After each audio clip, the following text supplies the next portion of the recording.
समस्तीपुर के मणिपुर में रामू, उसकी पत्नी कोमल और उसकी बेटी रहती थी।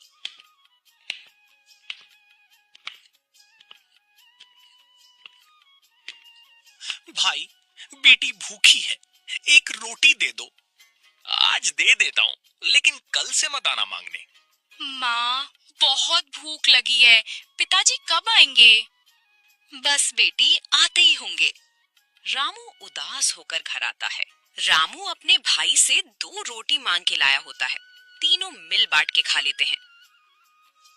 क्या आज काम मिला? नहीं भगवान, आज भी कोई काम नहीं मिला।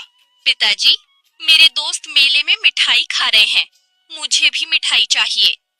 बेटा, मेरे पास पैसे नहीं है। बच्चे की छोटी सी खुशी भी पूरी नहीं हो रही। यही बात मुझे सबसे ज्यादा दुख देती है।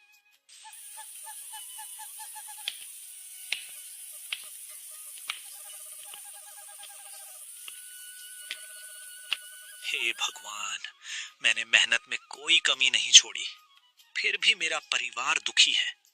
मैं कैसा बाप हूं जो अपनी बेटी की खुशी भी नहीं दे सकता। अब इस जीवन का क्या मतलब? आज मैं अपनी जान दे दूंगा।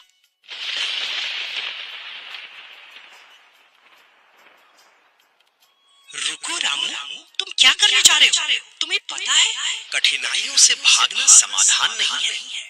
लेकिन मैं अपने परिवार को खुश नहीं रख पा रहा। तुम्हारी मेहनत और ईमानदारी से मैं प्रसन्न हूँ। भगवान एक मटका देते हैं। ये जादुई मटका है, इससे जो भी मांगोगी मिल जाएगा। धन्यवाद प्रभु।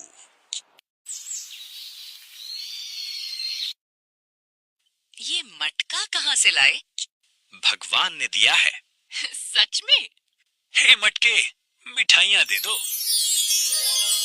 अचानक ढेर सारी मिठाइयाँ प्रकट हो जाती हैं। ये तो चमत्कार है। घड़ा, मुझे पिज्जा दो। पिज्जा आ जाता है। ये शाम देख रहा होता है। सबके सो जाने के बाद शाम घड़ा चुरा लेता है।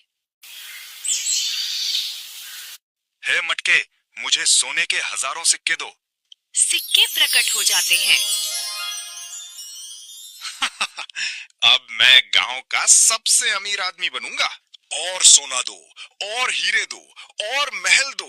मटका लगातार चीजें निकालता रहता है, लेकिन जितना का सामान होता है उतना का वस्तु भी गायब होता चला जाता है। उसका घर गायब हो जाता है और वो देखता रह जाता है। श्याम रामू को पुकारता है, रामू बाहर आओ, रोको इसे। जब तक रामू बाहर आया, वो सोना कोयला बन गया।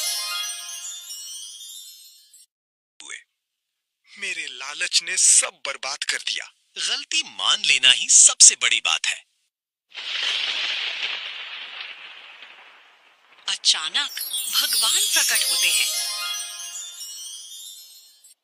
जो चीज किसी के नसीब में होती है, वो उसे मिलकर ही रहती है। इसलिए दूसरों की खुशी और सफलता से जलने के बजाय उनका सम्मान करें, क्योंकि हर इंसान को वही मिलता है जो उसकी किस्मत और मेहनत में लिखा होता है। अब मैं कभी लालच नहीं करूंगा।